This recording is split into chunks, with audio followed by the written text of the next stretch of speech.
Fa de fary namana malala miaraba antsika ny tokantrano any. Sakaiza tsy fohy namana ankafizina ianareo manaraka izao fandarana ataontsika izao.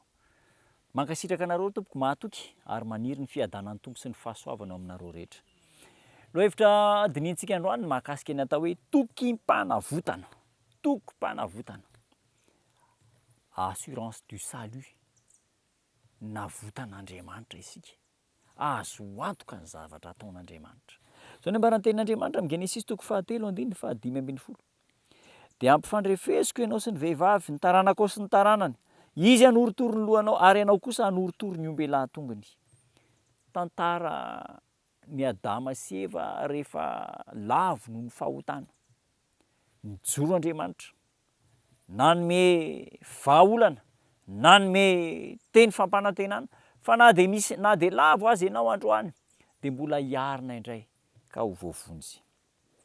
Tamin'ny fotoana izay nampihintsana ny felam-boninkazo no nahitany Adama ilay mpanampy sahaza azy voalohany tamin'ny fahalavony nahitany ny Eva zany.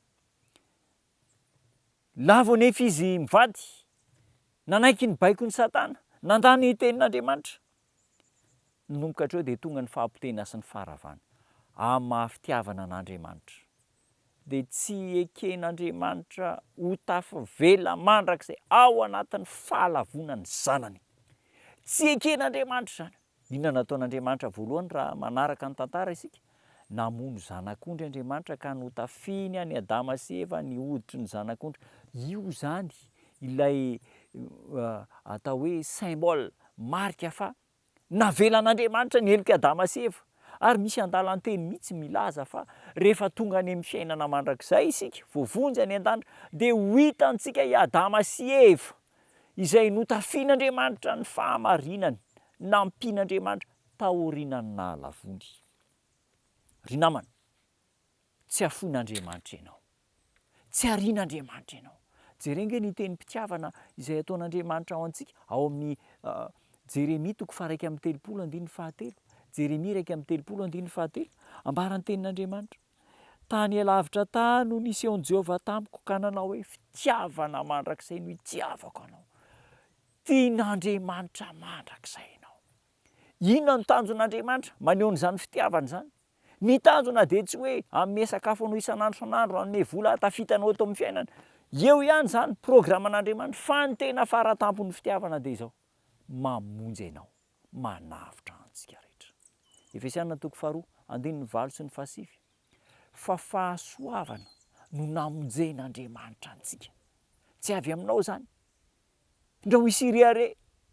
Fahasoavan'Andriamanitra namonjenanao. Ry namana, raha mbola azon'Andriamanitra atao koa, tsy avelan'Andriamanitra ho very ianao ary vitan'Andriamanitra zany. Raha tsy hoe nga ianao mihitsy no tsy teo voavonjy. Iza reny tsy teo voavonjy? Ngamba tsy ianao, tsy misy na iray aza. Tokom-panavotana omen'Andriamanitra, fa ho vonjen'Andriamanitra isika. Ny didim-pitsarana rehetra, ny programa rehetra ao anatin'ny fitsakan'Andriamanitra dia efa amboarina ho any amin'ny fanafana famonjena anao. Nahoana ny tsy voavonjy?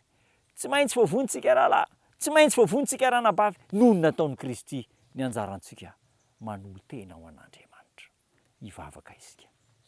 Jesosy Tompo, misaotra anao izay mahagaga ny fitiavanao anay. Tsy takatry ny saina ny alalin'ny famonjenao anay, tsy azonay veriveroka ny fitiavanao mamonjy anay, nefa izay dia efa faran'izay ratsy indrindra, tsy mendrika indrindra. Mitolo tena ho anao izay, vonjeo anao mandrakizay. Ho tanteraka amin'ny mpanaraka izao fandarana izao, izany tokom-pitiavana feno fanavotana izany. Amin'ny anaranao Jesosy Tompo nanonako ny vavaka. Amen.